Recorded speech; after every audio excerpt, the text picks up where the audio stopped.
From a workshop in Bordeaux to Ultimate Fields worldwide, Force Ultimate creates custom gear with care. Locally made, low impact, built to perform. No outsourcing, no shortcuts, every piece crafted in-house by skilled artisans. Built to withstand every dive and sprint, this gear is as tough as your game. Your sport, your team, your Force. Why choose Force? Exceptional quality, eco-friendly production, and every kit is designed with your team's identity in mind. Force Ultimate, built to perform, made to last. Gear up now at forceultimate.com.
Good morning, everybody. Welcome back to Trnava, Slovakia, the home of EYUC, the European Youth Ultimate Championships 2025 edition.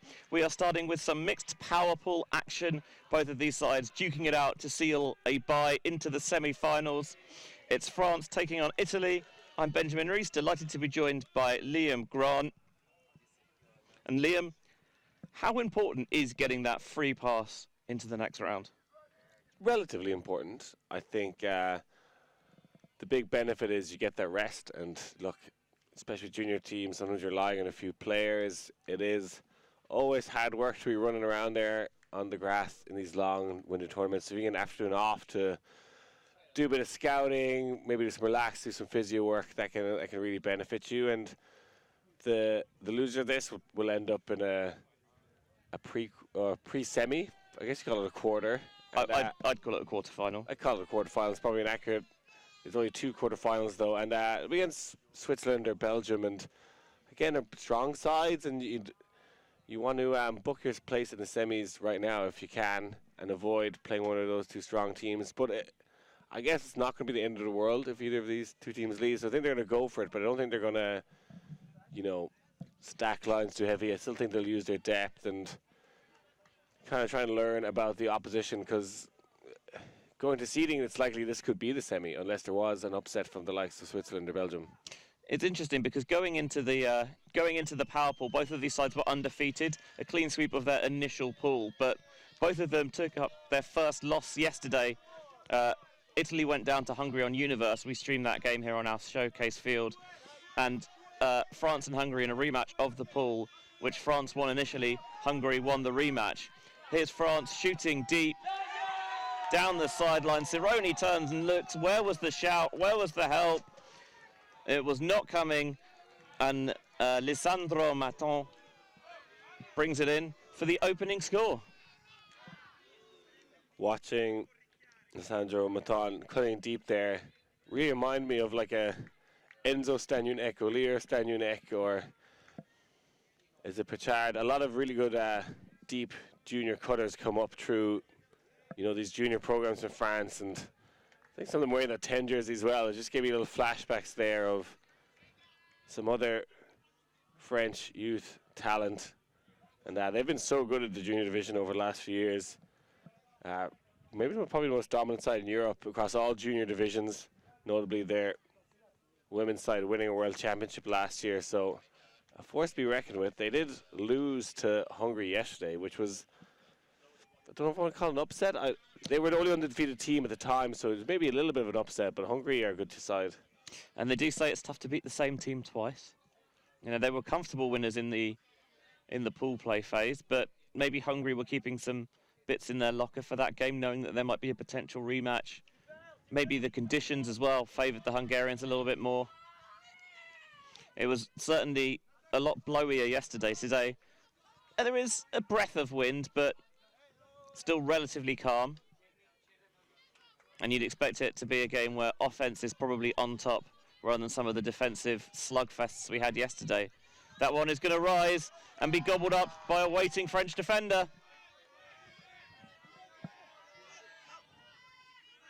Erland Ste goes into the centre, and then now breaking around the mark is Guillaume. Pick in the stack in the centre. Just going to provide a halt to proceedings. This is an excellent early break chance here for France.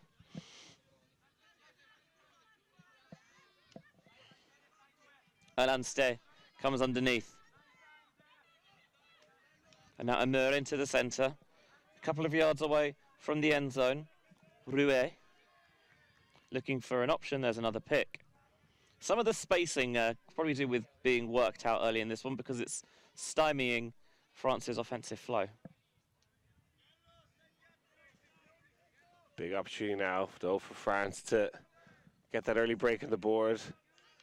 Playing with a red stack here. Breaking around, a lot of angle on it. Not the best throw, picked off, and the Italians immediately off to the races. Wonder if this one might go. No, big pump fake down that far sideline from Fabrini. Now Benzi finds the inside shot to get it off the line to Fabrini. Now continuing the break side flow. Ravasio towards the end zone, and it is on a rope for the score to Angelica Naclerio. Italy getting on the board in this contest and levelling us up one apiece. Given the second opportunity, they waste no time. The Italians get going straight away. Some nice give-go action down the side, and Fabrini's really been impressive this whole tournament. Been the anchor of the Italian O-line. Has come up against a few different challenges. Looks like just match defense here from France. That to play against Hungary yesterday, Italy against that zone, which was a challenge, I think, for every team here in the mixed division playing against that Hungarian zone. Lost on Universe, wasn't it? They lost against Hungary, and they had a big lead in that game as well. They were 10-7 up, I think, and then the Hungarians scored 4 on the spin to take it home. Sort of defeat that can be quite damaging in a way where, you had it within your grasp and you let it slip through.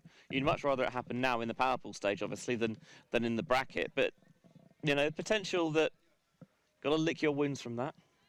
Yeah, and I think it hurts Italy and France losing that game for a number of reasons. I think the biggest one is Hungary now play Poland in a dead rubber game. Now, they still have to play and try to a certain degree, but they're going to use their depth. If they lose that game, they still finish top of the power pool. They get their bye. And I think Hungary are the most kind of top-heavy roster here. And they can win this tournament, but they need to make sure to keep everyone fit and healthy. They're the ones under the most pressure to do so. Italy and France have a lot more depth, and they're probably going to find it easier to, maintain their strength throughout the tournament. While Hungary, you saw in the early group stages, losing games and beating the repeat match, and they'll start using the top of the roster a little bit more, Hungary. So it's going to put pressure on these French and Italian sides now, knowing that Hungary is going to have a good rest going into semis. I think the other thing is that these two sides likely to face each other in a semi-final, barring an upset in the quarter-final, whereas Hungary will have what you would imagine would be the easiest semi-final matchup. This one floated, and Cironi goes up, but he went up a little bit too early, and the big man is able to come over the top.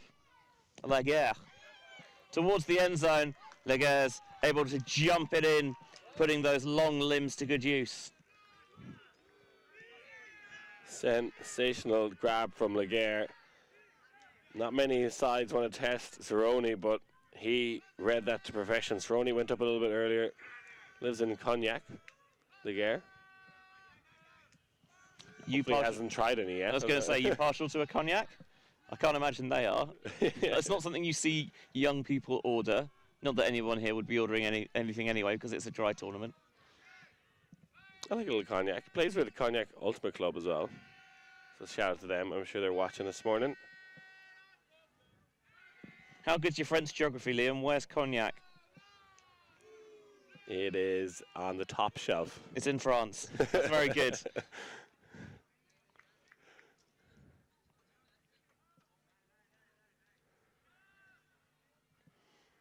We're Google mapping this one, I think, are we? Yeah, yes, my French geography is not good enough to tell you where Cognac is. Certainly. He's back. And I was going to say the chicken man. Le Coq Sportif, I guess. Le Coq Sportif. Le Cognac Sportif in this occasion. And we've seen him at quite a few junior tournaments. Yeah, we had a mascot race, which I want to say I arranged. Don't know if you did. I did. I think I arranged. It's Cognac's in the west side of France, not far from La Rochelle.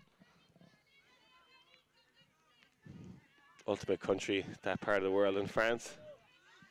It very much is. Think about teams like RFO, the Ray Flying Oysters. That one should really have been caught, and Benzi probably knows it as well. Stuck his hand out, but the disc wasn't quite where he thought. A little bit lackadaisical. Instantly gunned deep. It's going to require a battle on the end of it, but he had the body position. Natal Rouet, with the shock blonde hair, shocks the Italians with the break.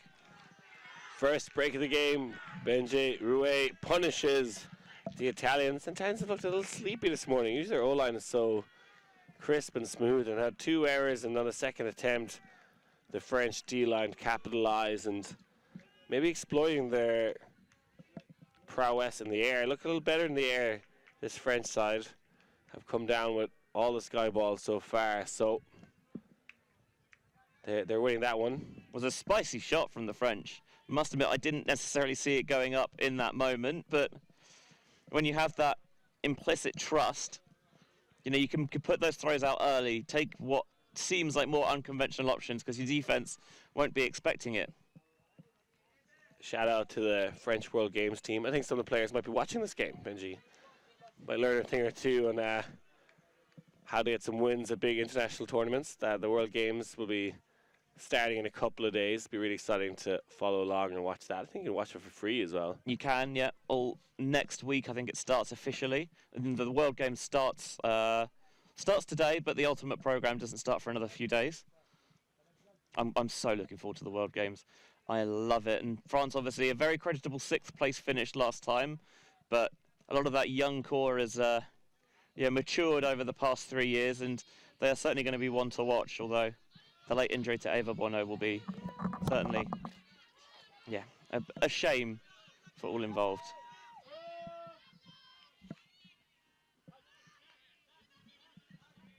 whips the hammer fake.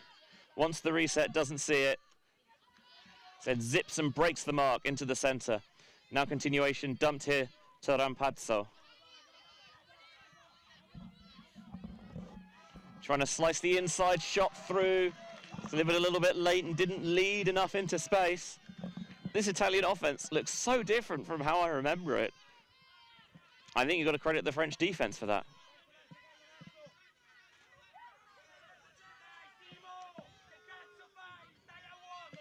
Churning deep cut. Gets double covered and it provides the space for the under. Now swinging to the lefty, Gaillon. Rouet tries to get it around. It's going to be tipped, but it's caught anyway. Everything is going France's way right now. Léonie Dollin is able to get on the end of it for the score. And at the moment, everything that can go wrong for Italy feels like it is. Not sure how that wasn't a block from Gelly. Got a tip on it and somehow got a good piece of the disc and has still managed to reach the front corner of the end zone. As you said, everything going the French way here, and I think Italy might be taking a timeout just to wake themselves up a bit. I'll be honest, I would. You know, it felt like first couple of points, okay, France played well, you had an error, it's okay, but you're able to get it back and make it count. But now, the French have punished them, and yes, even when you get not a small piece, a big piece of the disc like that, and it still ends up in your opponent's hands, you feel like you need that break, that stoppage, just to take some of the wind out of France's sails. A 4-1 lead at the moment. It's, yeah, I'm not going to say it's good night because we've seen how good the Italians can be, but this is an alarming start for them in a game that... See, this is a forced middle here. He needs to take away the pass. He almost did. It's so bizarre how much for the disc he got and still kept that arcing flight path. I think it's because the hand is going up. It's not already in position, and as he's doing so, he kind of bops it from underneath, and it changes the flight path, but it does still get that elevation. So France, 4-1 already in this game. They are laying down a marker after that disappointing defeat to Hungary yesterday afternoon. Poland currently have a 4-3 lead on the Hungarians, so that might play into your theory that the Magyars are maybe playing slightly more open lines for that contest. I think both sides will also maybe have half an eye on Switzerland versus Belgium in the lower pool. The winner of that game takes the 5th seed, and the loser of that game takes the 6th seed overall. So the winner will play Poland, and the loser will play the loser of this game. You can see in the field behind us, actually, in the distance, it is Hungary versus Poland, and this is the chalk semis we're watching here, like getting a little preview of them, but in a situation where there is certainly some stakes in this game, essentially none in the other.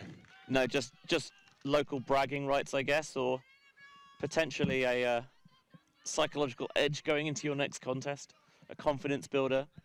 But according to the standings, yes, dead rubber. A little bit of float, not a problem for Fabrini. Davoli's come over towards the O-line and he catches a riser, and now he's ripping it deep looking for Gelly, and that is on the money. The changes in personnel doing the damage. Davs Davoli showing his worth here, the Bologna man playing with one tribe, and he's like, hey, get me on that O-line and I'll show you how to score, and fires a ferocious forehand, and that was on the money. Had a little bit of arc as well, didn't let the disc hang in the air. I think that's what the Italians want to do. I think the French team have them a little bit for size, not too much, but you want to hit your receiver in stride, don't give the defender a chance, and that's exactly what that throw did. So I think that was just settling the nerves a bit.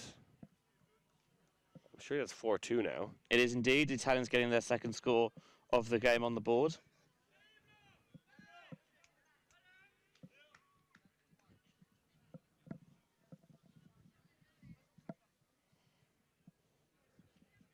So yeah, good timeout perhaps from Italy just to settle the nerves. They were kind of crumbling like a French pastry this morning, the Italians, but now teams have settled into it. You hungry, Liam? Yes and no. I generally don't eat breakfast. You had some pasties this morning, though, did you, Benj? No, I just made myself a little sandwich. But the volunteers were up here bright and early, of course, as they are every day to get everything set up for the teams. Volunteer? Yeah, thank you.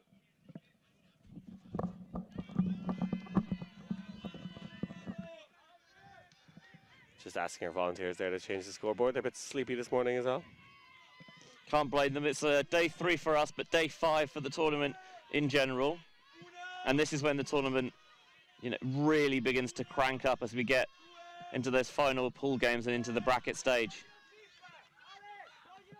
Italy with that forced middle again, something they're famed for. Seems to work as well. Too much traffic in the centre. France unable to connect.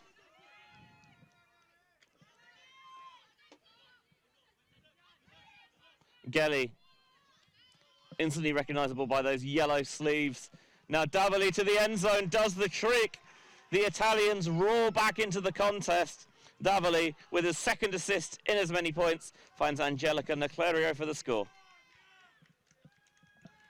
Massive moment in the game for Italy. Get a break back. Again, that forced middle flustering the French a small bit. They're now with the error. Brilliant from the Italian side. They're definitely capable of getting breaks. And because their D-line is usually so potent with the disc, they're capable of stacking them quickly as well, which is so devastating for an offense. Not just giving up breaks, but, it feels like if it's a long, drawn-out point and you get broken, you really feel it. But sometimes when the breaks get tacked on very quickly, you almost psychologically don't necessarily register the impact in the same way. And before you know it, the game can run away with you. Think about Italy-Switzerland a couple of days ago, where Italy were absolutely motoring. Such a sugary, sweet performance from them. But, yeah, Switzerland, kind of before they realised it, the game was well out of reach. This is a female matching point, so a female matching pull. I thought we might see the Italian zone, but looking at the personnel, I'm not sure. I don't think so in this point. I wonder if they feel that with the still conditions today and with France's ability with the disc that they're going to stick with the match defense, or maybe they just want to keep something in the locker for a potential rematch. Who knows? Well, they got one break off this forced middle again. Villa doing a bit of a breakdancing move on the mark there. Maton again shooting deep. Unorthodox throwing angle, but it worked. Touze looking to get the reset off, but unable to get into the hands of Blanchard. France were slow to follow up that hawk, and Italy were there in defense and put a lot of pressure on. Cerrone in the backfield, trying to craft out an underneath pass, and he finds one. Fumagalli, who I don't think I've actually seen out there on the field so much this tournament. Feel like he's the only Italian name that I haven't called really this week. Cerrone now on the sidelines. Fumagalli's going to try and clear out that deep space. Up line is available. Nicely weighted. And Villa rises to make the catch. Now Ravasio. And squaring up, wanting to get it off the sideline. Cut down line comes from Villa, who is driving the Italians downfield. Jab step and into the backfield for Cerrone. Back to Villa, to Ravasio for the score. And this Italian D-line has now found its groove, and that is a dangerous thing for any opposition. Julia Villa taking over here, Benji. Sensational performance from her in that point, going every other pass. See her running these give goes. She actually wasn't even on the line initially as this point was being called, but then they realized it was 4 female matching players and needed a female puller. She's like, okay, I'll go at it again. And yeah, a lot of their yards coming for her, attacking that upline space. Some brilliant upline cuts, some nice give go action, and has earned her team another break, so standout performance from her. And as you said, I haven't seen Fumagalli either. I'm wondering, has he been here the whole time? Was he late to the tournament? Maybe he's been carrying a knock necessarily, and they've been resting him so far, the Padova athlete. But if this if this Italian team has extra firepower they can bring into the roster, that's a slightly frightening thought. Of course, both of these nations have teams entered in all 3 divisions, and yeah, they'll be challenging for gold in all 3 divisions as well. Of that, you can bet your bottom euro, I guess.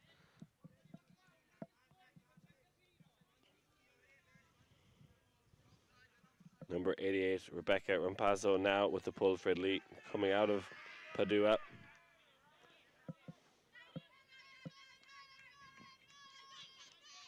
Ball fielded from the floor. Little 1-2, and there is a zone coming out from the Italians. We wondered when we might see it, and the time is now. It usually is when Rebecca Rampazzo is on the field, because she can play that wing role, and they get a turnover on that wing. Yeah, not a block, but trying to squeeze it in there and got the angle of the throw too severe. Now looking for the break is Bruni. Floated out into space. Lovely touch throw. Now Clario back to Rampazzo. Wants to get it away from this sideline. Bruni to Davoli. Gunning the inside flick through to Cironi. Wants this little feed through to that handler on the break side. Fakes it away. And, oh, it is pinched. Davoli thinks he got there first. It was really superb help defense from Ella Maillard. Sensational from Ella Maillard. Read the play. Cironi had some options early on there. Looked them off. Wanted his roll cut. I have to see it in super slow motion to get, the clear view of what happened, because it's certainly very close. I guess he's calling a strip, but That would be my assumption here, because there's no contact between the two of them. it looks like it's a retracted call. Yeah, in a field situations, you got to hang on to it, you know what I mean? If you're calling a strip and someone pulled it out of your hands. There's the argument maybe that she's coming at it head on and he's going slightly sideways, so she would have that momentum, but good spirit, sought opinion from the sideline and then retracted the call. Now the deep shot going the other way for France. What a dagger of a deep shot in stride for Timothée Amur. Wasting no time on that occasion, France. They're like, hey, let's not let them set up that zone. Let's just launch it deep straight away. And that was a beautiful throw, Benj. And a big opportunity for Italy to take the lead there, and they kind of coughed it up and threw that pick, essentially. Yeah, and look, I love this from France. Go straight away. Don't let the Italian zone set up. Several Italian defenders putting on the jet boosters, but that one just a buttery biscuit on the backhand side. Such a good throw. I mean, if you've seen anything from the French youth sides over the past couple of years, you should know that they are willing to gun it, and they have plenty of eager beavers that are continually going to churn out those deep cuts. You know, there's a reason why they're breeding these wonderful cutters downfield, and it's because they keep getting fed. Bit of a game of runs, this one, I think. Both sides going on 3-point runs. I must say, when looking at the schedule this morning, it was an interesting one because you weren't sure necessarily how each side was going to play it, given that they're likely to meet each other in the semi-finals. How much do you value the bye versus, you know, getting another game in the legs to work out any kinks? But it's delivered on its potential promise here early this morning. A very entertaining contest between two medal hopes. Ravasio lays out, and now Villa again. Into Gelly, who's taken off the sleeves, travel called, and does indeed reset his pivot point back in bounds. A floater, not a problem for Villa, though. Just nonchalantly plucks it, and then zips it down to Ravasio, past the bidding form of Emma Gaillon for the score. Village has been awesome this game. Again, France need to respect her going up line. It's too easy to play in that kind of face guarding, intense marking on the reset. And you can see her there. Got essentially 20 yards in the up line, and she's been so patient and precise outside the end zone. Nicely done from Italy. So they get to put the pressure back on France now. Yeah, 5 apiece. Not a huge window there. Past the bidding figure of it's actually Pauline Dumas, who was applying the pressure, but it was not strong enough.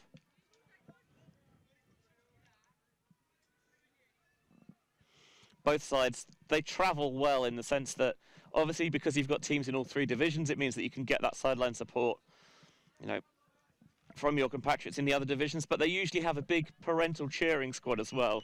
It's one of the reasons why I love juniors, is that you do get all the parents on the sidelines, including my favourite genre, parent who doesn't really understand what's going on, but is often the loudest person anyway. I thought that was us. I'm not a parent. A parent, yes. Proud cat dad. Parent, could not imagine anything worse. Imagine, I was going to say little me's, and I'm like, that's kind of just me, isn't it? There's only one Benji Reese, the crowd sing. Offside on the pool is called, so France will get the chance to bring it in from the brick mark.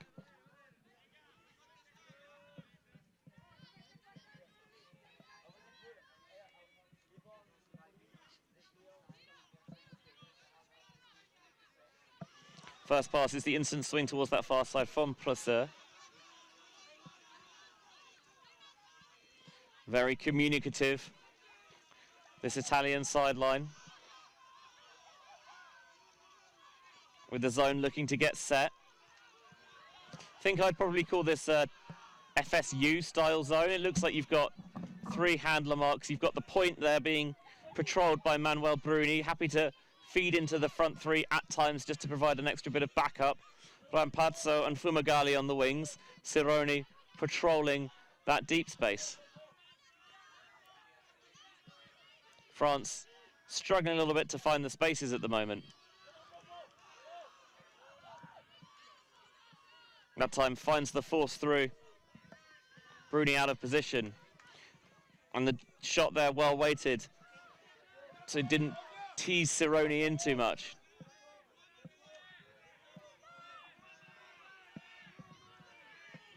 Reset well to Le Bon. Thought about pulling the trigger, but Romano goes short instead. Tuze. Struggling a little bit to get round the mark of Cironi. Falling to the floor, but Romano hangs on.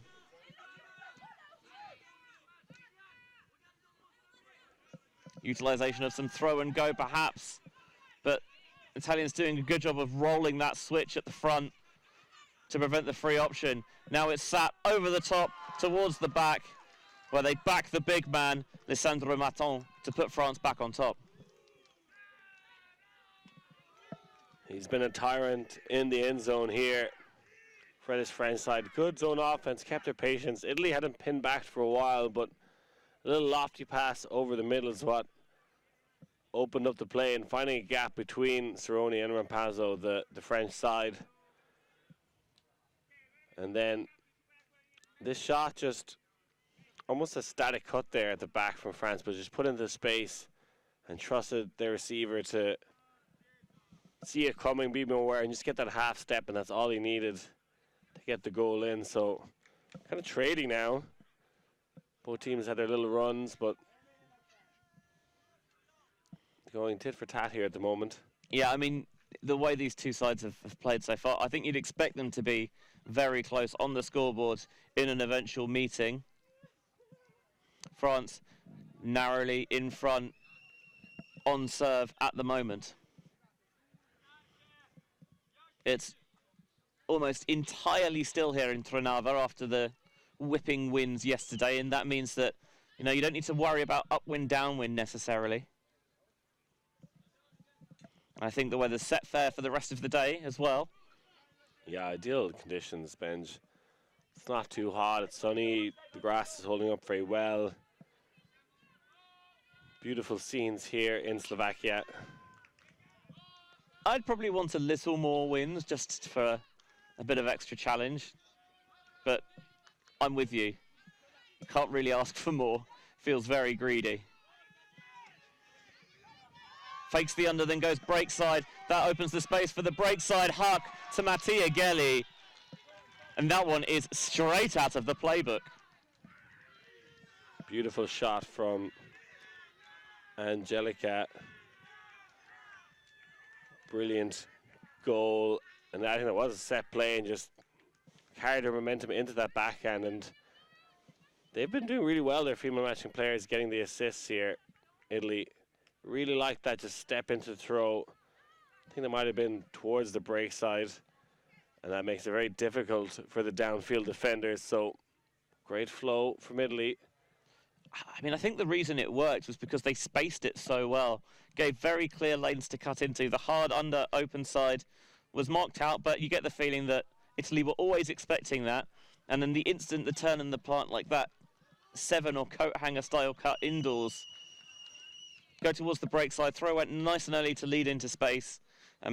By the time Naclerio looked downfield, Gelli had already gone, timed it perfectly, and the throw was delivered bang on the money to knot us level again at 6 apiece. And currently Belgium up 7-6 on Switzerland.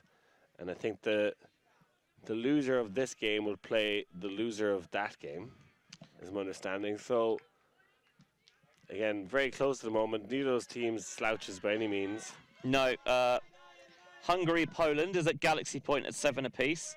And elsewhere in that lower consolation pool, Slovenia 5, Spain 6, Slovakia 7, Israel 4.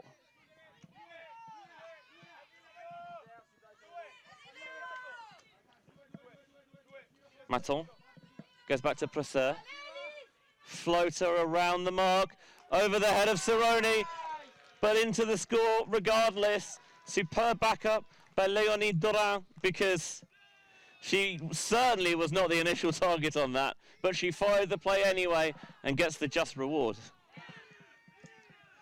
Brilliant stuff. Not sure if today is bin day, but she was sweeping up the trash on this occasion. Cerrone just put a lot of pressure on, forcing the French player. I think a foul was called there on Cerrone, but obviously retracted once he realized his teammate was doing the right thing and following the play and backing them up. Yeah, these sides so evenly matched.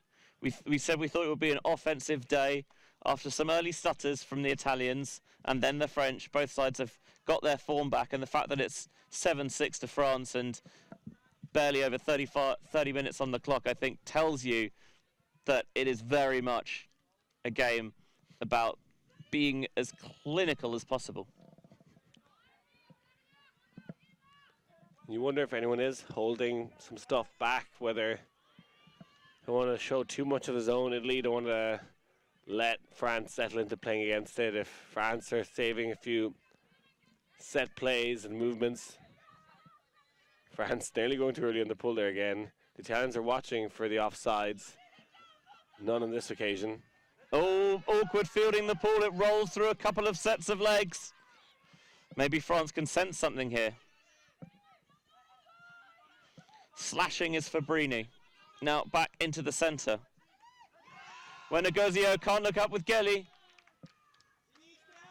France looking to break for half. Just putting it out into space, into the end zone. And going up nice and early. The big man, Lisandro Maton, on the end of it.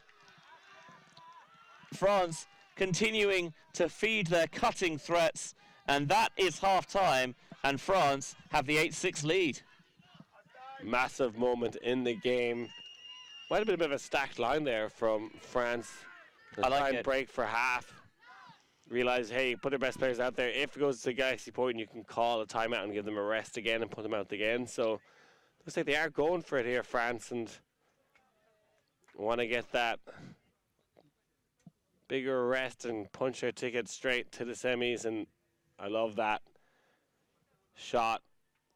Just going straight away. Italy could have maybe had some help defenders there earlier, but didn't see it coming.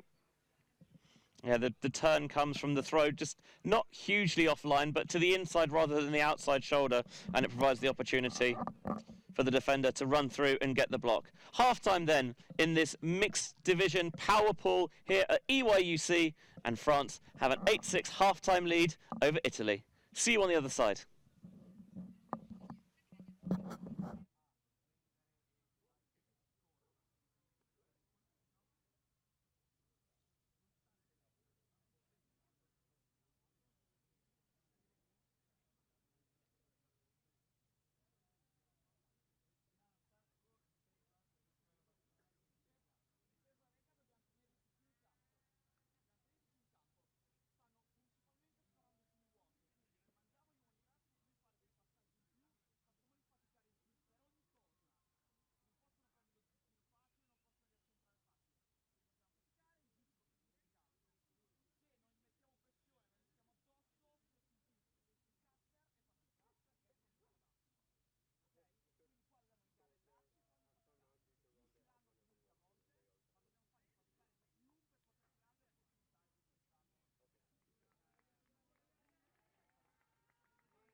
Welcome back to coverage of the European Youth Ultimate Championships 2025 live from Trnava, Slovakia. Mixed powerful action for you here on day 5. France versus Italy, with the winner sealing a bye into the semi-finals. Benji Rees and Liam Grant, France with the 8-6 half-time lead. I imagine the energy in those huddles is probably quite different. I think France happy with how the game has gone so far. Got those early breaks. Italy brought it back, but crucially, just getting that break before half. France to give them that 2-point lead. It does have a cruisy Thursday morning vibes to this game. Obviously, both teams want to win, but it's been clean. It's been some good ultimates so far. See, there's been quite a lot of angle on the French pools, and the Italians have struggled to field it. Here's the deep shot, and the angle on that is all wrong. Is going to sail harmlessly out of this near sideline. Not the start to the second half the Italians would have wanted. Unlike Fabrini, he's been such a rock at times for his Italian side and just tries to open up the backhand, and as you said, it's arcing the wrong way. Sails towards the knee sideline and never ever catchable. Not sure what happened there. Gaillon will bring it in from the sideline with the gratuitous ground check.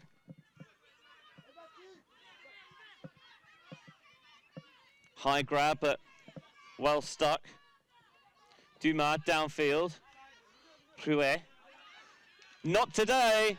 Superb read from Benzi, who flashed across to get that poached block. Now he wants to air it out again. And what a take going up high there is Fabrini. Normally we see him distributing, but he stretched the field and made a wonderful high grab. He finds Benzi, who is getting the troops amped up here for Italy to turn it over, but then to get the block with such smart defense and score in emphatic fashion is a big energizer. Fabrini be delighted there to make that big skying grab. He's the one that turned it over. As you look at France, yeah, just a bit too casual, that one, well read. Love how quick the Italians go. That was a much better backhand tuck, but it was contested, and Fabrini rises high and takes that one down off the top shelf.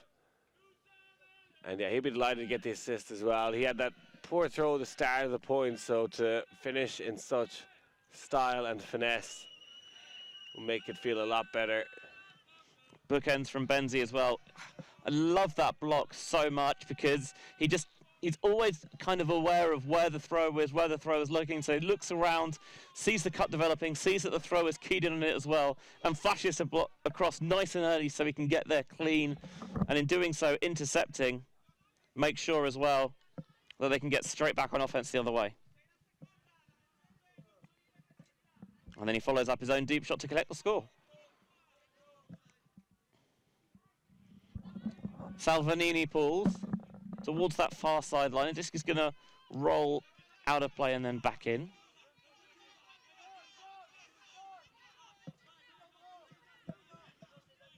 Plusser. As the Italians come down with the zone once more. French happy to keep players back and wide to give them the width to swing around the zone. Lovely high release over the top to get that option quickly.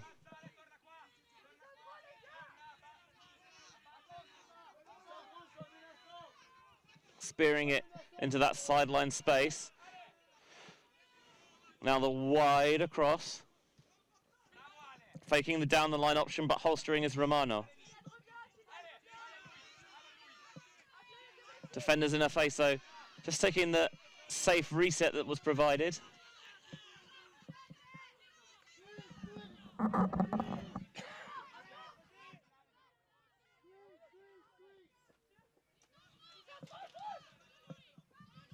Trying to direct traffic there is Payet.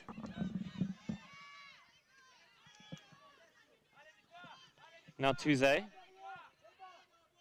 Again, looking to go all the way wide. Italians feel like they have got them working in roughly the same midfield position. They're struggling to maybe get down the field a little bit here. But France, to their credit, happy to just keep things ticking over. I know there's no rush. That throw low, but scooped before the dirt by Plusser.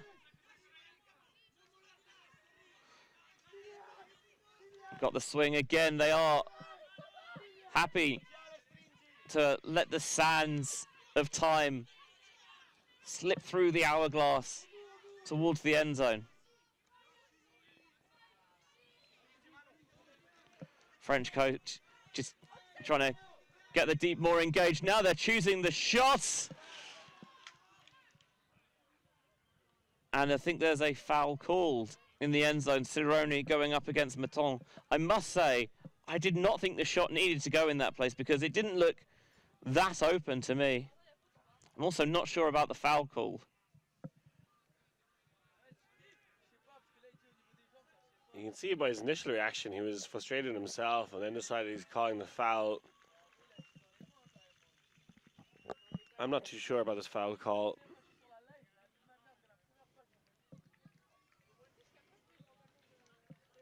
Was there contact from behind from Cironi that disrupted the catch? I'm not sure.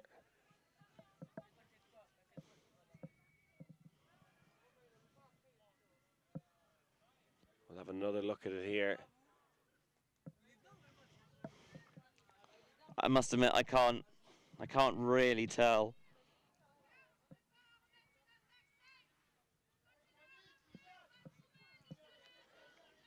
If there was contact, I'm not sure it affected his play on it. I think he went up and high pointed where he wanted to do and couldn't get a hold of it.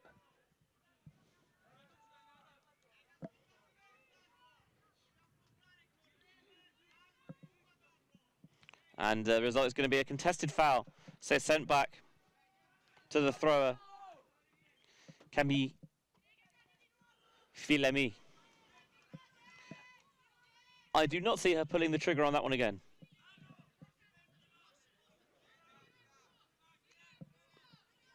And indeed, she just takes the reset to Payet.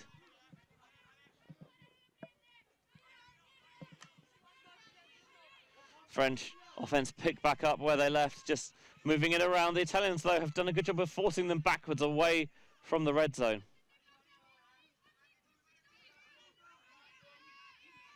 Now they're slashing and they're finding the space in the corners of the zone, going down the line for the goal, Hugo Touzé.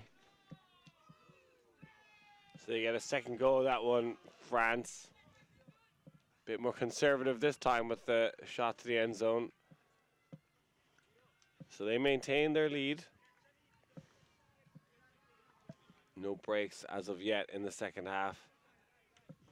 And I think this is one of the ways that you can attack the zone. Two players activating the player on the near side, on the far side, one under, one deep.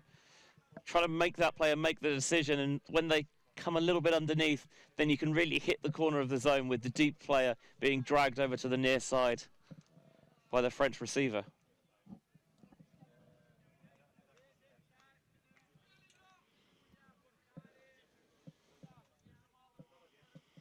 Yeah, good separation from the downfield cutters from France, making it difficult for the back of that Italian zone, asking questions of them and finding a gap there.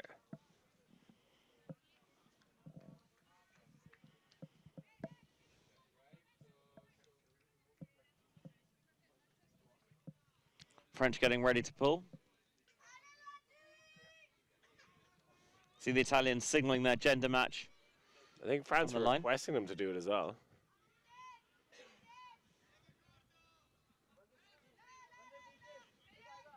Fabrini. Rota. Into the centre now, Gelly pumps it. Villa floods through. Gelly taking on the break towards the far sideline, where he finds the option before getting it back.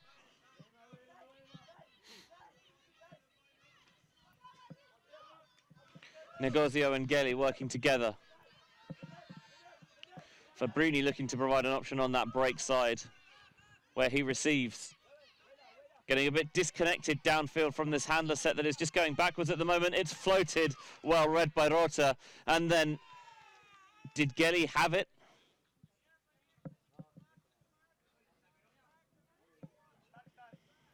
That's the question.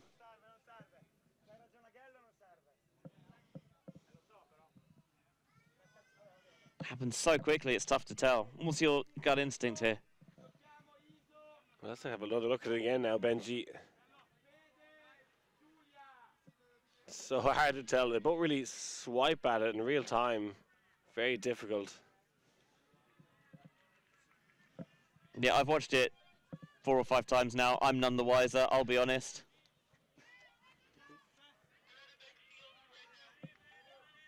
Yeah, I've watched the replay several times and I'm not sure, to be honest. Yeah. I think it's up to the players in the field to decide, and they're going to send it back. Yeah, there were coaches from France and Italy having a look at it, and I don't think they could tell either. A contest here feels like a fair result, to be honest.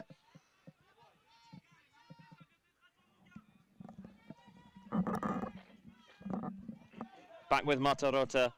She finds Negozio off the resumption. Villa safely secures as she goes to ground. Now Fabrini moving the mark one way, then the other. And Gelly's got a little bit of fire coming now, I think. Italy closed the gap back down to 1.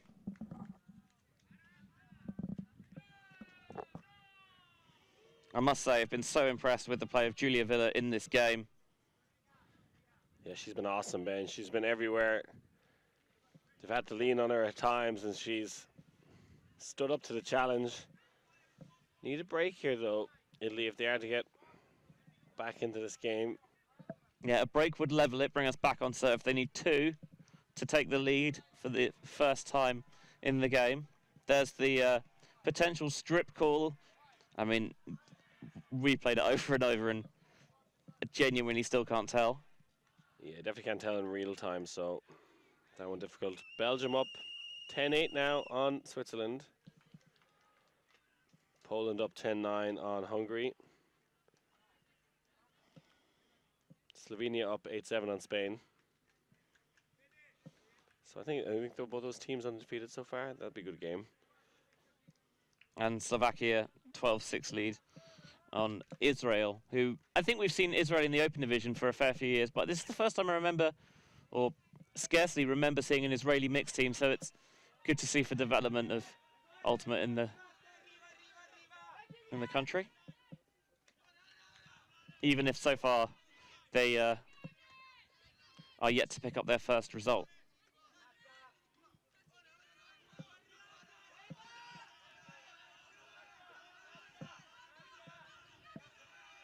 Very loud from that Italian sideline across the field from us.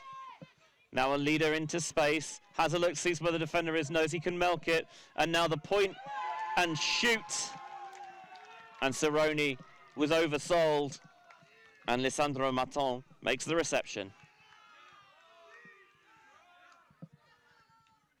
So another clean point for France. Italy not able to flush them on that occasion. And both teams kind of settling in to this one, but it's France who have that extra cushion, that break so vital before half. Really smart strategy, and I think they did stack the line to break for half. So picking the right moment to put pressure on, and Cerrone has been very good in the deep space for Italy throughout this tournament. I think it's the 4th time we've seen him, episode 4 of the Italian youth journey of this mixed team. But it's the first time we're seeing France, and Cerrone's been tested a lot more by the French receivers, and he has to maybe respect it a bit more as well. I think he's been able to boss that deep space quite a lot for Italy, but France getting the upper hand on him here. On that occasion, he just gets turned into a position where he's looking at the thrower and can't see the receiver in behind him. So when that cut comes, by the time he recognises it, the throw's already delivered and it's too late. 10-8 then, the France lead.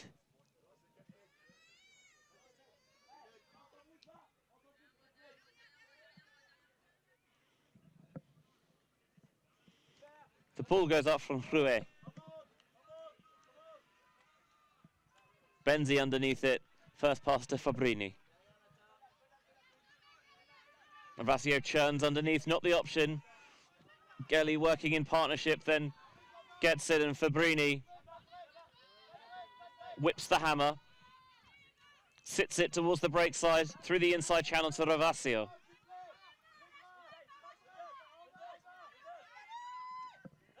Villa underneath, maybe put a bit too much gut on it, but Naclerio would still have expected herself to make the catch.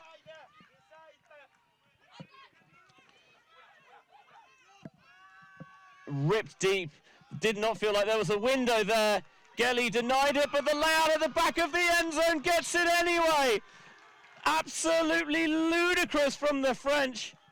Barnabé Erlandste with the score. That was utterly ridiculous. Did not think the window was open. First receiver couldn't get it. It was tipped by Gelly, but the layout at the back of the finish from Erlandste. Watch it again. Past the first. Gelly tips, but it's not enough. The two-handed snag at the back of the end zone from Barnabé Erlandste gives another French break. 11-8 now the lead, and France have a firm grip on this contest. Erlandste puts on the Superman cape. Let's see it one more time, Benj. And this is not the first time the Italians have made a bid, got a piece of it, but Erlandste says, I will not be denied today. Spikes the disc, spikes his hat, and I'm sure why not. Incredible play, and I know there's still a lot more to go in this game, but that is a massive moment for France, and you feel with a 3-goal lead, it's going to be very hard to stop them. French side playing with some swagger now.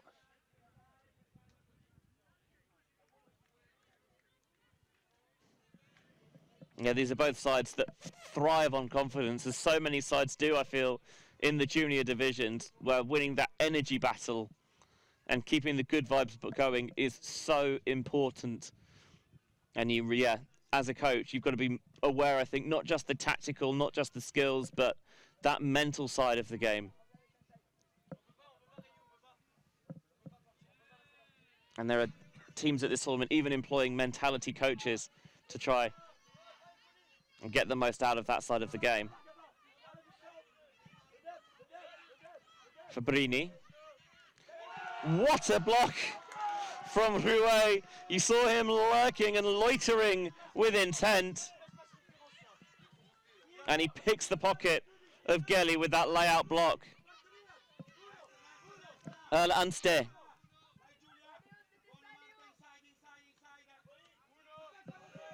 Working with Dumas in the handling space. Grab made under tight pressure there. Essig. And France really silenced this Italian sideline. They were pretty loud and engaged early on this game, but looking a bit flat here, the Italians.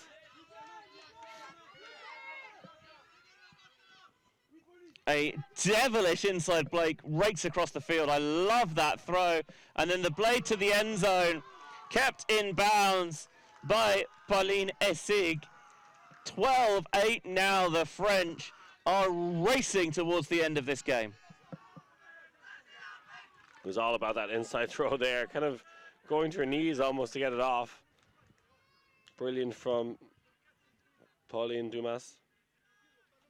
Pauline Dumas, as she's often referred to. If you pronounce her name correctly. Yep. I mean, it is a beautiful throw. Seeing the space is one thing, and being able to hit it is another. Doing a good job there of just changing her angle to unveil that break side option. There's the sick layout block from Nathalie Rouet as well. Gets it so clean. Lovely, zipped inside across and then just sat out to space for Dumas. And no need for some roguish sword play from Dumas. Just a simple, devastating strike is all that is required.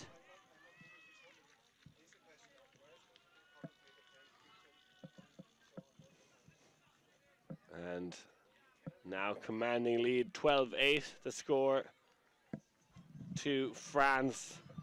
I don't know if Italy can come back in this one, Benj. You know what you do at this stage. I think you change up your lines a little bit at this point, Italy. And it looks like they do have some D-line players out there, but I think you change up your lines a little bit, and I think you accept that, you know, the effort it would take to have the comeback here. Is it worth it when, you know, if we play Switzerland, for example, well, we already played them and we beat them 15-2. We're not scared of that matchup at all. And is it worth pushing hard in this game to try and find a comeback? Because if you do, of course, you'd get yourself that game off and avoid a potential banana skin. Cironi goes to the floor, but steals himself to make the catch. Trying to put it out in front of Rovasio. Defender comes into poach, doesn't get there. That leaves the free option to the end zone, and Rovasio wisely takes it into the hands of Neclerio for the score. Italy stopped the bleeding to make it 12-9. better from Italy. But slack maybe on defense from France. That was quite an easy one. They had open passes the whole way down the field. I think France realizing, hey, we just bang in our own points here and focus on that. Cerrone coming over from the D-line to add something to this, and that's a nice connection from the female matching players, giving space downfield to get the job done. Yeah, they gambled there. The defender came in to try and get a poach block, but when they were short, it left them so exposed at the back. Always got to make that calculated risk. Elsewhere, in the top power pool, Hungary now have the 1-point lead on Poland, 11-10. Switzerland versus Belgium. The winner of that game will play Poland in the quarter-final. The loser will play the loser of this game. Belgium currently up 11-9, and elsewhere in that lower mixed pool, Slovenia 10, Spain 8, and Slovakia 14, Israel 7.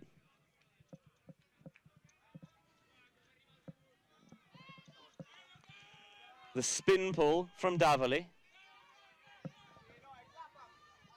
Picked up by the French. Can the Italians manufacture some defensive pressure here? Choosing to just go with a match defense.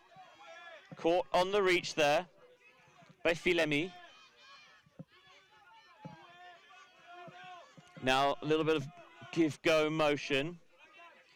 Looking to try and find a more central position on the field. The plant, an acceleration into the backfield from Baptiste Lebon.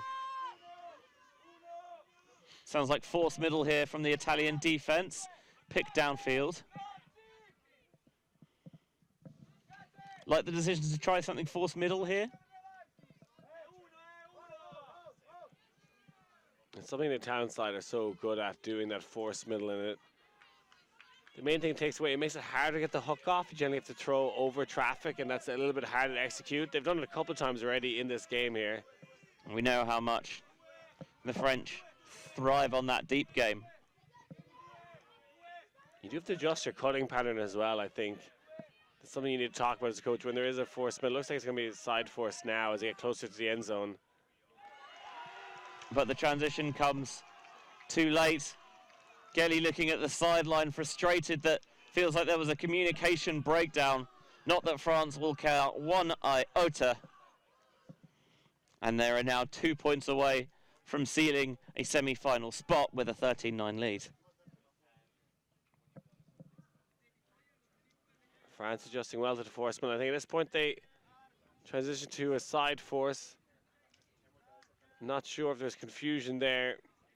Downfield, as you said, the Italian players looking a bit frustrated. Not sure if he realized that it switched to that sideline force or if he thought he was going to get help from some other players in the stack, but France starting to run away with this one. You feel they have 1 foot in the semi-finals already. Hungary now in the lead against Poland, so in what is, yeah, essentially a dead rubber game, looks like they are still wanting to take the win there. Knowing what I do about the Hungarians, I don't think they ever want to take their foot off the gas. Yes, they will play lines more open, but I still think they're trying to breed that winning mentality. And sometimes, yes, you accept that it's not a game that you need to win, but I still think winning's a very good habit to get into.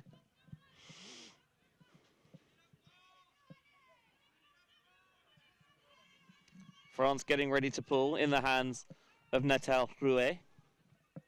So 4 male, 3 female matching players at this point. Couldn't see the 7th Italian because they were set off over towards this near side Villa. Good stopping of the roll, allowing the Italians to get it in play a little bit more quickly. It's Neclario. He's going to get open underneath and now find Negozio. Wants it off this line. A couple of players making the same cut into the backfield. Negozio opens up the arm. The defender's there and snatches away Timothée Ameur.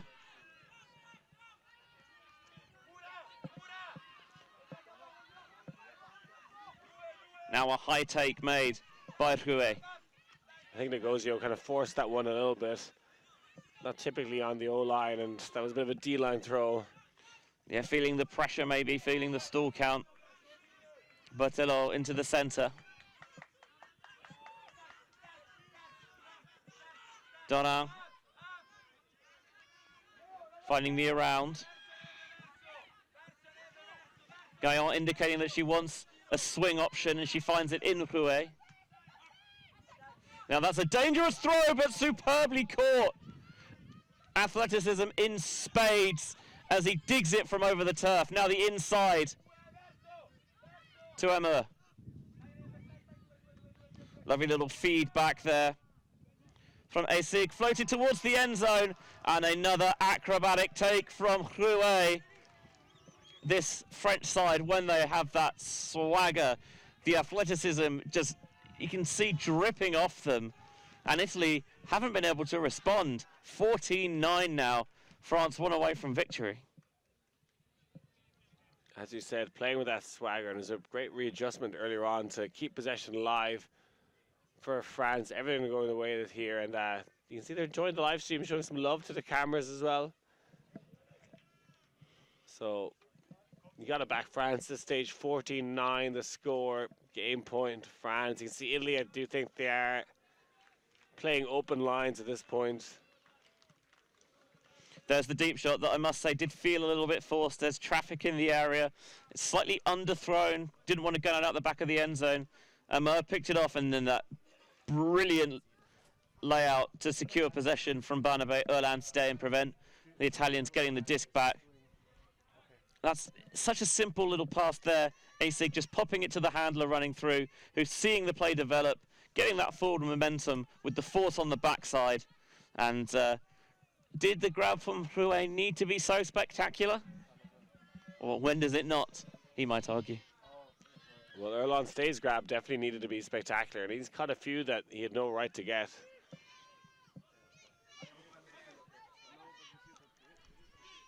Scuba over the top, finds Gelly in the underneath space.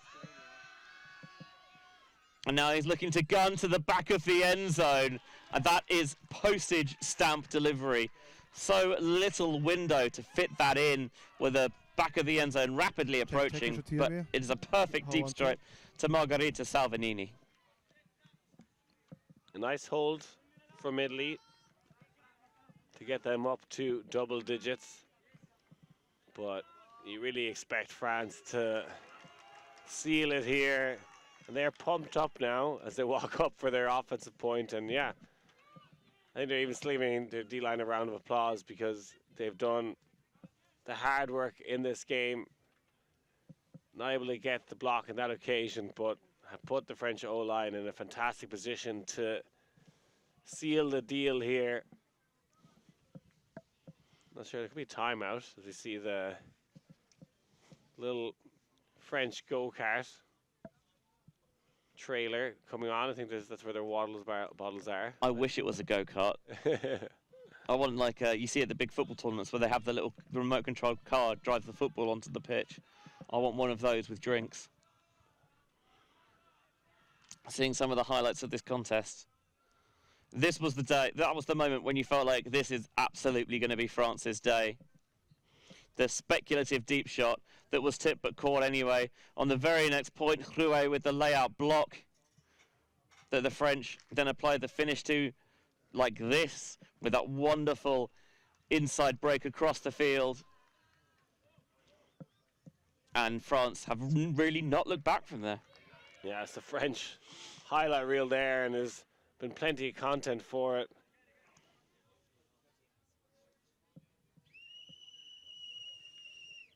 This was one of the better points from Italy on that occasion, but it has been France making the big moment plays. I must say the first half felt very even, but since the interval, the French have doubled up the Italians almost.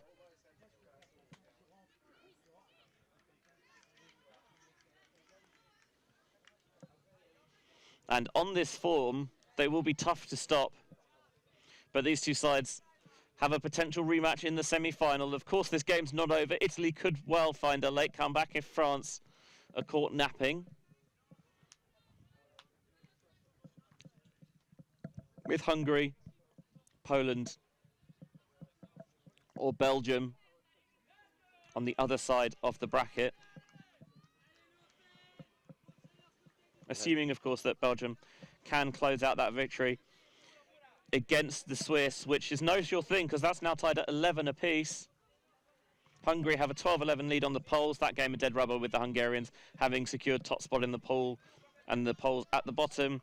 Slovakia wrapped up a 15-7 win over Israel. Slovenia 12-10 lead over Spain elsewhere in that bottom pool. Let's see a France drop here. Italy forced them to swing first pass. And not quite sure what happened there, but Italy. That's not how they rehearsed the bench anyway. Yeah, have an opportunity now to maybe apply a little bit of late pressure. Davali trying to chance his arm towards the back of the end zone, did not think that was a good option. And France agree with me. Yeah, both teams coming out of that timeout and being a bit wild with the disc. France got another opportunity to finish this one off. That was a gratuitous slap out the back of the end zone. I mean, you've got to do it so you can count it on your stat sheet, I guess. But yes, the disc was not quite out of bounds by that point, but he had all the position. So it was always going to be. Into the center, gobbled up again. Manuel Bruni this time on the interception, looking for the inside. A miscommunication with Villa, was nearly rescued on the end anyway, and now France have had enough. And they're uncorking the deep shot. Coming over the top is Bruni. Looks like there's going to be a foul called. Davali was not happy with the decision, and the coach on the sideline says, have a breather, take a breath. Professor. There was separation, but the disc not really hanging a bit too much, allowed the Italian defenders to come and try and make a play. There might have been some small contact in the back there. If there was, it probably should be a foul.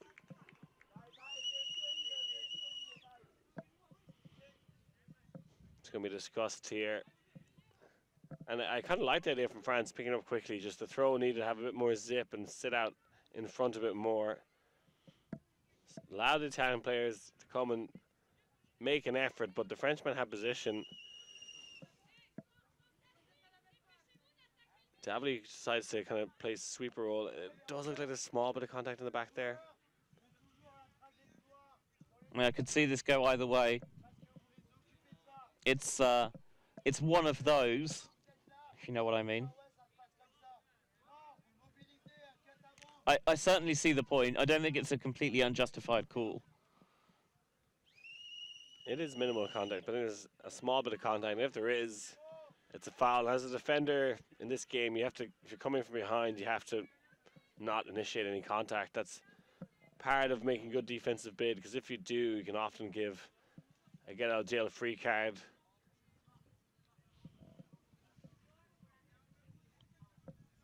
I feel like at this point it's going to be a contested foul, and indeed that is signalled as the result.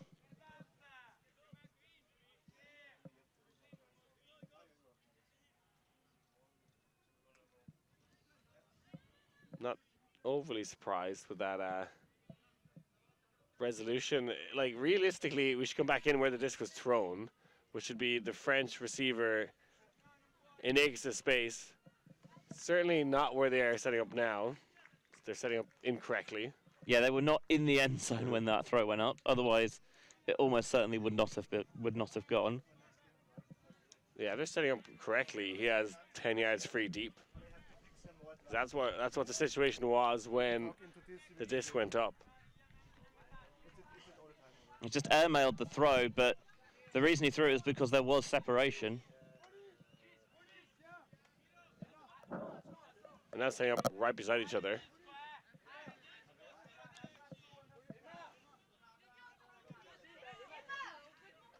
Would be pretty cool if he just sent it again, though. I mean, I'm down. Injury sub.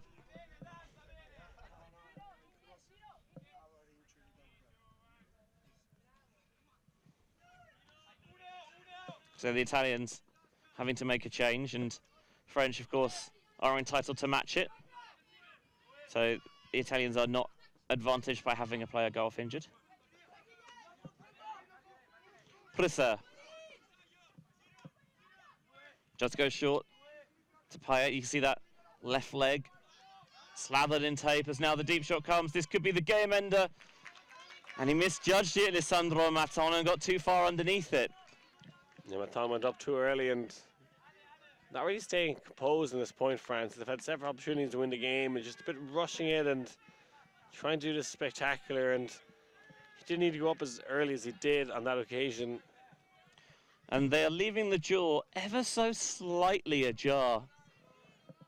Just a sliver of daylight coming through it. Can the Italians force their way over? Ravasio has the timed continuation from Bruni. Now looks downfield. Baroni's not the option on this occasion. It's swinging to Cironi, whose visor seems to have disappeared into the grass.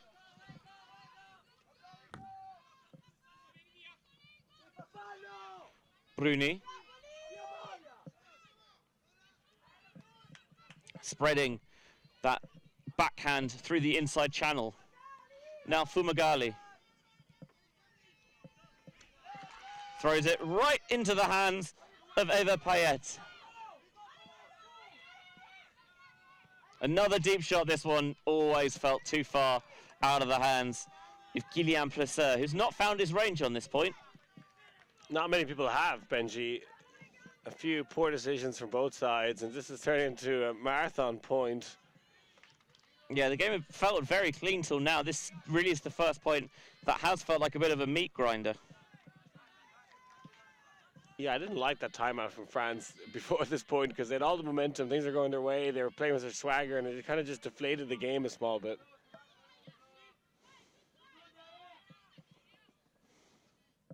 Remonstrates with the fake to Cironi before popping back to Villa.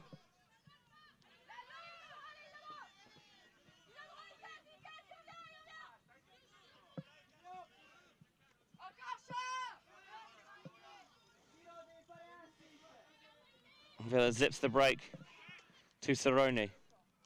Travel.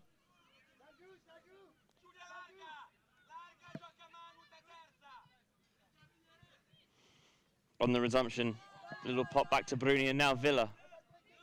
Pick downfield. Feels like the pace of the game has slowed to a crawl. Gone from an allegro to andante at best.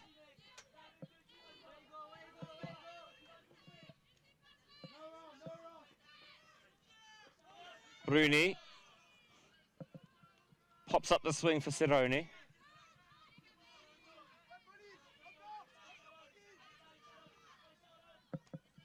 Now Ravasio, a stall out is called.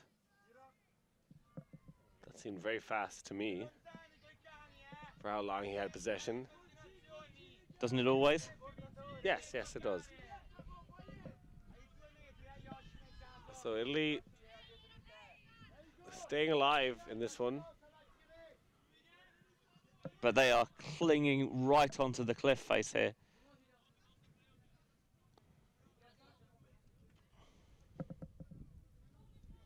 And looking at this division as a whole, you feel Hungary in a great position to make the final.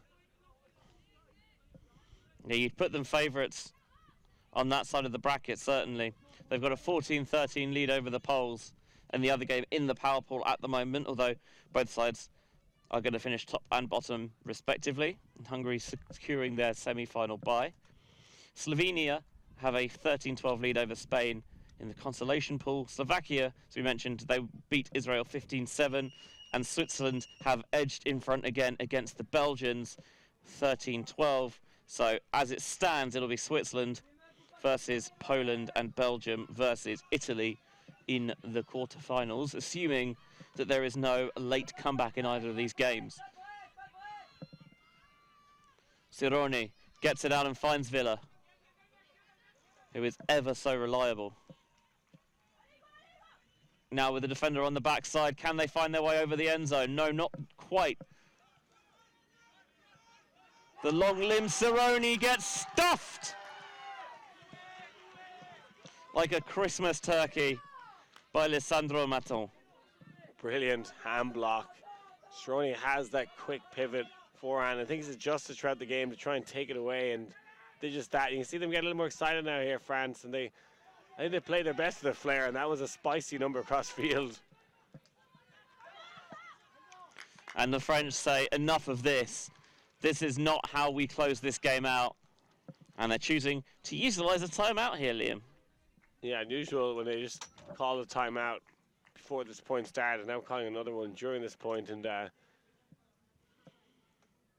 want this game to end either team, do they?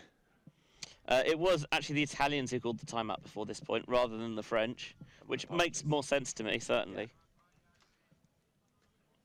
But it has been nowhere near as clean as the rest of the game. Certainly very murky.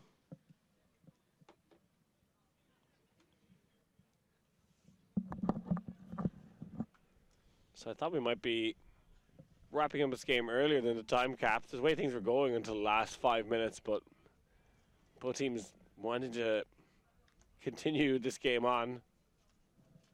Giving some free frisbee to the fans.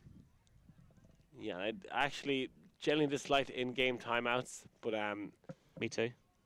France, you know, their energy was off. They're throwing a bit wild. I understand the situation here of let's call time and let's reset. Let's start playing offense like we did for the entirety of the game and not trying to force something big and cool to win the game. So just trying to get a mental reset here. Another final score for you. Hungary 15, Poland 13. So undefeated in the power pool for the Hungarians. Still 13-13 between Switzerland and Belgium. That one looking like it's going all the way. And that's the score as well in Slovenia versus Spain, knotted at 13 apiece. Although those two are just fighting it out for position towards the bottom of the pool. I thought we should have streamed that game. Hot take. Hot take. We only got Spain on, had we? Well, every game at this championship is being streamed, of course. That is true. Yeah, the first 2 days were all entirely with the AI cameras, and even the non-showcase games from day 3 onwards. Yeah, they all still have the single camera coverage. So you can watch every single game back from this tournament whenever you wish. And I'm sure the coaching staffs will have poured through some of the footage, trying to dissect and pick it apart. 3 handlers back here for France, 4 in a vertical set downfield. And really fired that reset. Straight off the hands of Plesser, and the Italians will say thank you very much, and they punch in the break. Bizarrely, France have just forgotten how to play after scoring 14 points with great control, and that reset very odd and awkward. And like the only adjustment Italy have made is actually sagging in the lanes, and France looking a little bit flustered. Yeah, the 1 or 2 turnovers on those simple resets. Classic turnout for France. Sometimes it's the coverage sack, but this wasn't that. They had the reset free, but put way too much mustard on it. And Italy picked it up and instantly fired it in for the break. So a late twist in the tail, potentially here for the French. If they can't take that moment to steel themselves, I think getting a fresh line out there will certainly help get fresh legs on there to ice the game and finish the job.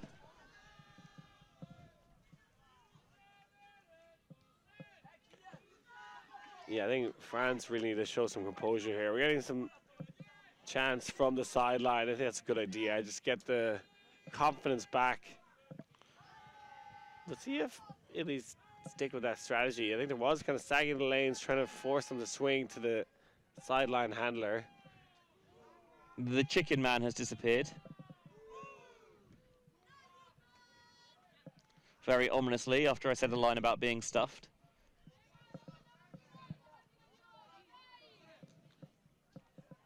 Is that the reason why they're struggling right now? You know what? You might be right. You're probably not, you're probably wrong, but you might be right, and that's the important thing. Run the gauntlet a little bit off the pull. You see the sag in the lanes, particularly on the female handlers from the Italian side, trying to force them onto the near sideline. I think it's partly because they have 3 handlers back that it means they can have whoever's on the non-active handler really just gum up that throwing space.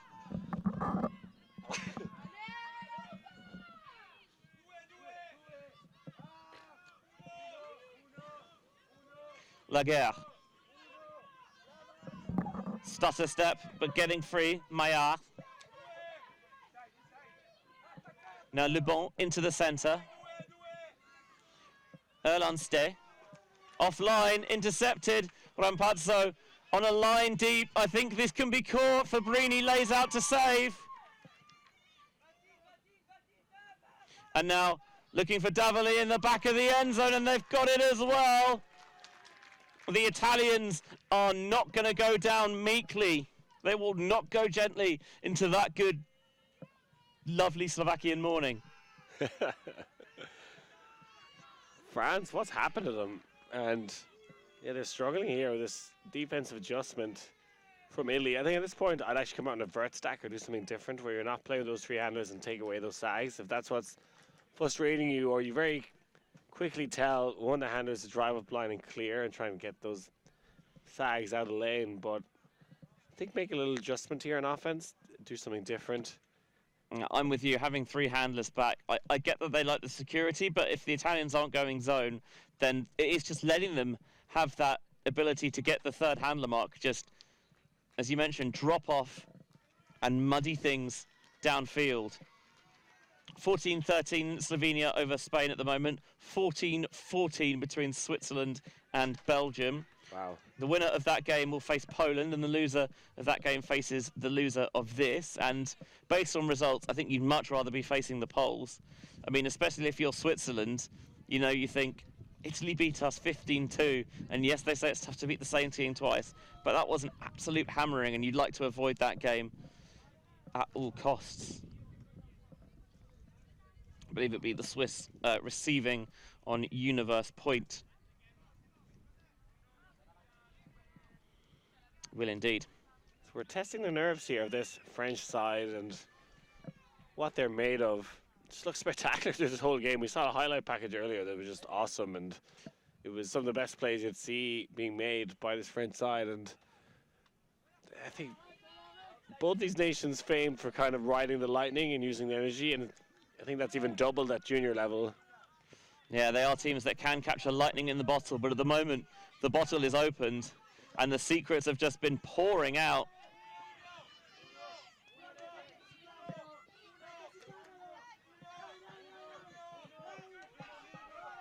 Sounds like forced middle, as there's a pick downfield. Opposite problem now for France, where there's no one back in the handling space and support. I think they've been told to clear out a little bit and maybe transition to a more vert stack, as we're seeing now. Payet to Presser.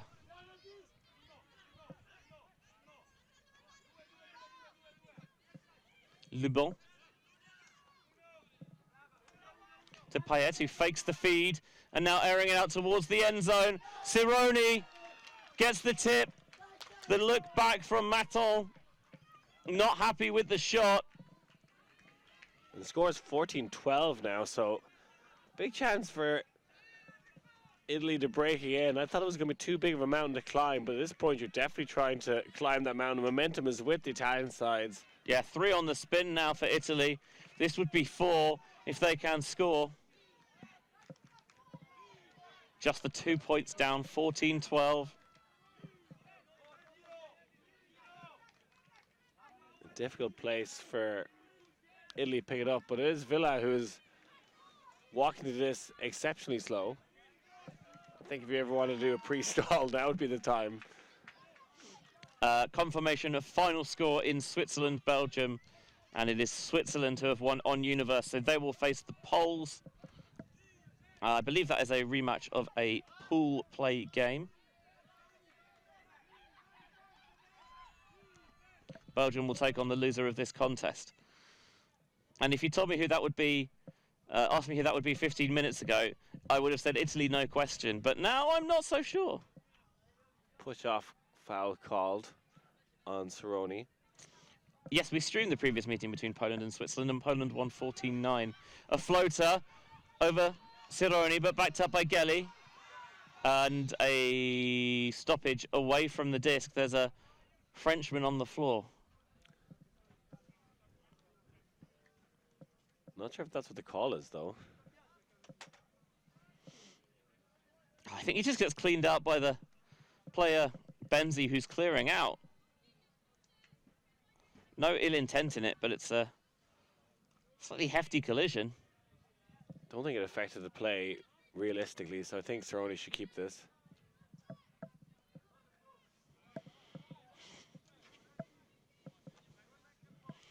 Sides just getting ready for our next game here on this showcase field as we go to the women's division for the first time today. We have Italy, previously undefeated, up against Czechia. And this game was close to a finish 15 minutes ago, but now Italy right back in this one.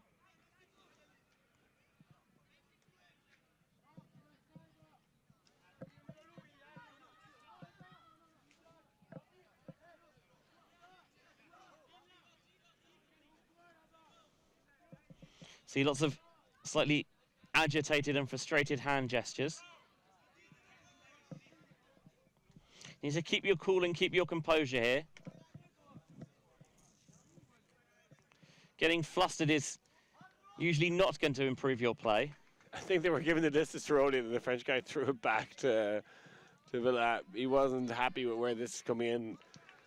Definitely didn't affect him. He tried to make a bid on the disc and didn't get there, so I don't know what he's complaining about. Cerrone resets Rampazzo. Into the center, the misconnection there with Nani. Is this finally the time that France can ice the game?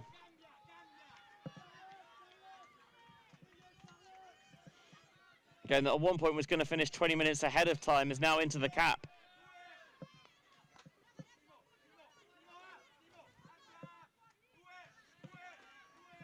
Plusser wanted the high release backhand, couldn't find it. Payet being forced here by Villa into the centre, a dangerous area but collected and moving quickly off that.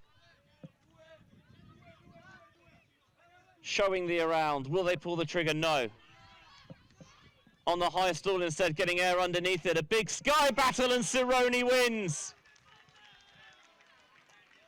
And just going for the hopeful shot to the end zone, France running out of ideas here, and brilliant again from Italy. Not the right option there. Cerrone muscles for a position, and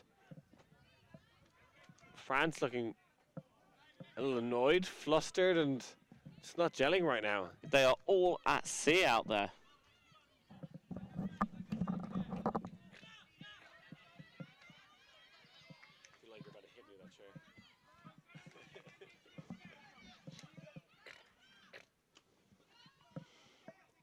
Gelly initiates underneath and finds Cerrone tight on this sideline. Looking to find a way to get a more central field position potentially. The upline is marked out. Stall rising. Smuggles it to Nani. Wants it back but won't get. Now they finally get a bit of lateral room. Benzi. To Gelly. Gelly has had enough. Shooting deep for Cerrone, and Cerrone decided that he had to go up early and got underneath it. And Rampazzo could have been following that up, but she's calling injury here, Rampazzo, which makes sense. I thought she would have been following up that play. And that was a hopeful shot as well to answer back. Again, throwing to a guarded player, not really well executed. Poor decisions from both sides here. They're just looking to, I think it's just want to end the point. You're like, I'll throw it the end zone and maybe he'll catch it and this will be all over. This point anyway.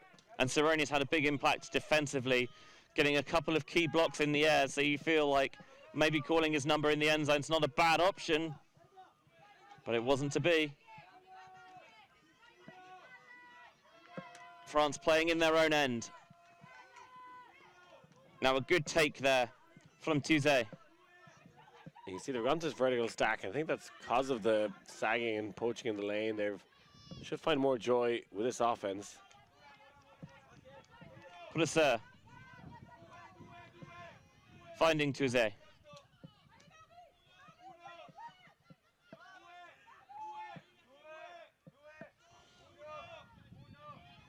France now feel like This is a more calm and composed offense. Player free underneath. Pick is called. They were, as you might have heard us say, suspiciously open, because there was no one within 5 meters or so. And that's where you get that free against this Italian defense. Payet trying to float a reset up into space, and it works for Prusser.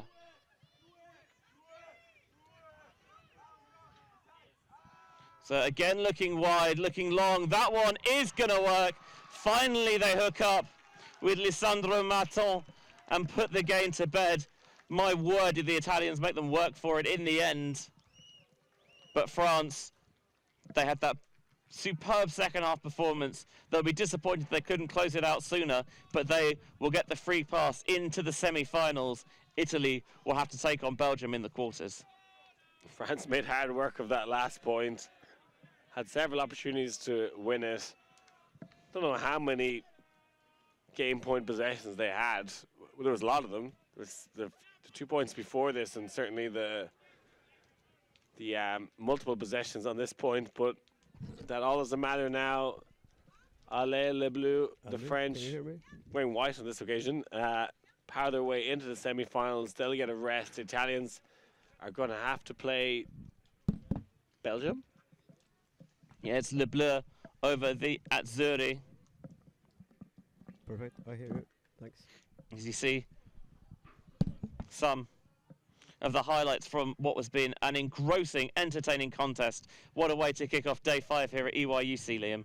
Yeah, fantastic performance from France, particularly the first 90% of that game. They were sensational, coming out on the highlight plays, putting a show for us on the camera. The last point, pretty rubbish, but that won't be appearing, I think, in the highlight reel. Yeah, so that'll do it here for game 1 of day 5 here at EYUC. Moving into the women's division now with Italy versus Czechia. And Hannah Pendlebury and John Doherty will be with you for that one. So thank you for watching our coverage here of the European Youth Ultimate Championships 2025. Time for me to stop yapping. Final score here is France 15, Italy 12. We'll see you on the other side.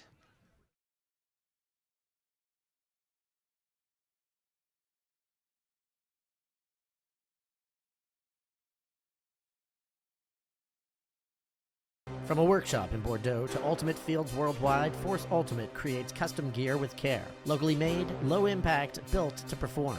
No outsourcing, no shortcuts, every piece crafted in-house by skilled artisans. Built to withstand every dive and sprint, this gear is as tough as your game. Your sport, your team, your Force. Why choose Force? Exceptional quality, eco-friendly production, and every kit is designed with your team's identity in mind. Force Ultimate, built to perform, made to last. Gear up now at forceultimate.com.